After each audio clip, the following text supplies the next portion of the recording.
भारतीय शास्त्रीय संगीत की बात उस्ताद बड़े गुलाम अली खान के बगैर अधूरी है। 20वीं सदी के तानसेन कहे जाने वाले उस्ताद बड़े गुलाम अली खान और शास्त्रीय गायन एक दूसरे के पूरक हैं। बड़े खान एक प्रयोगधर्मी कलाकार थे। उन्होंने शास्त्रीय गायन को लोकप्रिय ही नहीं बनाया, बल्कि ठुमरी और ख्याल की गायन शैली को नए अंदाज भी दिए। ठुमरी का पंजाबंग अपने पंजाबी पने के साथ खासी लोकप्रिय है। इसी तरह ख्याल की नई शैली में भी इसकी पुरातनता को इन्होंने संजोए रखा।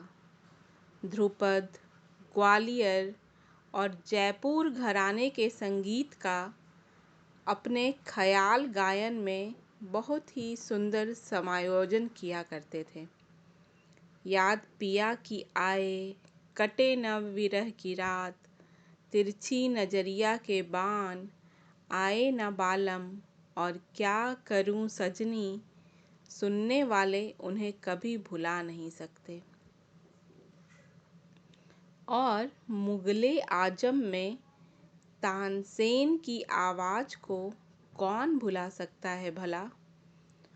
उनके संगीत की मिठास और ताजगी सुनने वालों को मंत्र मुग्ध कर देते थे।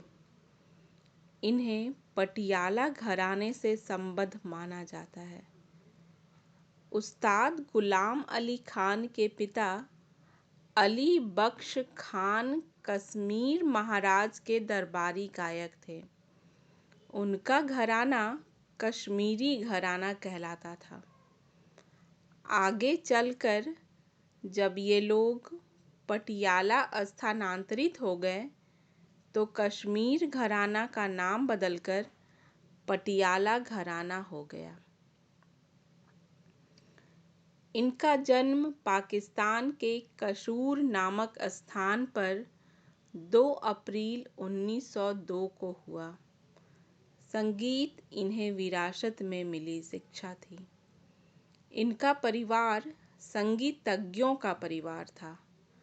पिता अली बख्श खान, चाचा काले खान और बाबा सिंदे खान सभी संगीत के जानकार थे, जिनसे गुलाम खान की घर में ही संगीत की प्रारंभिक शिक्षा प्राप्त हो गई। चाचा काले खान द्वारा लिखित कई गीत भी इन्होंने गाए। प्रारंभ इन्होंने सारंगी वादन के साथ किया था, लेकिन संगीत की अच्छी शिक्षा और सधी हुई आवाज के दम पर भारतीय संगीत पटल पर छा गए। लाहौर, मुंबई, कोलकाता से लेकर हैदराबाद तक इनके संगीत का जादू छाया हुआ था। इस संगीत भरे जादू के एक मुरीद गांधी जी भी थे। उन्होंने एक पत्र भी गुलाम खान साहब की प्रशंसा में लिखा था, जिसमें उन्होंने इनके गाए भजनों की प्रशंसा की थी। साथ ही यह भी लिखा था कि हालांकि गांधी जी ने उस्तादों का गाना बहुत कम सुना है, फिर भी जिस गीत में ईश्वर का नाम आता है वह उन्हें पसंद आता है। इसकी उन्होंने चर्चा की थी। 1947 के भारत पाकिस्तान बंटवारे के समय उस्ताद खान लाहौर चले गए थे, लेकिन वहाँ का माहौल इन्हें रास नहीं आया तो वापस भारत लौट आए। 1957 में इन्हें भारत की नागरिकता भी मिल गई।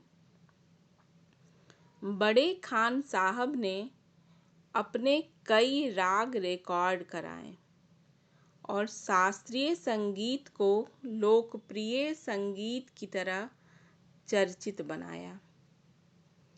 यह तब का दौर था जब रिकॉर्डिंग की शुरुआत ही हुई थी और गायकों के बीच ऐसा विश्वास व्याप्त था कि गानों की रिकॉर्डिंग कराने से मृत्यु जल्दी हो जाती है। उस्ताद खान ने इस धारणा को तोड़ते हुए अपने कई गीत रिकॉर्ड कराए जो आज भी संगीत प्रेमियों की जुबान पर होते हैं। इन्होंने ताउम्र संगीत की साधना की। जीवन के अंतिम वर्षों में बीमार रहा करते थे। इन्हें लकवा मार गया था। फिर भी संगीत के प्रति लगाव ऐसा था कि बेटे मुनव्वर अली खान की मदद से गाया करते थे। 25 अप्रैल 1968 को हैदराबाद के बशीर बाग पैलेस में इनका निधन हो गया। अपने जीवन काल में संगीत नाटक अकादमी अवार्ड और पद्म भूषण जैसे कई पुरस्कार सम्मान इन्हें मिले, लेकिन हम जानते हैं कि उस्ताद बड़े गुलाम अली खान का शास्त्रीय संगीत में योगदान उन्हें मिले पुरस्कारों और सम्मानों से कहीं अधिक बड़ा था। कुछ लोग अपने जीवन से भी बड़े होते हैं, इतने बड़े कि आगामी पीढ़ियों तक उनकी प्रेरणा पसरी रहती है। उस्ताद बड़े गुलाम अली खान ऐसे ही बड़े थे, नाम से भी और जीवन से भी। धन्यवाद।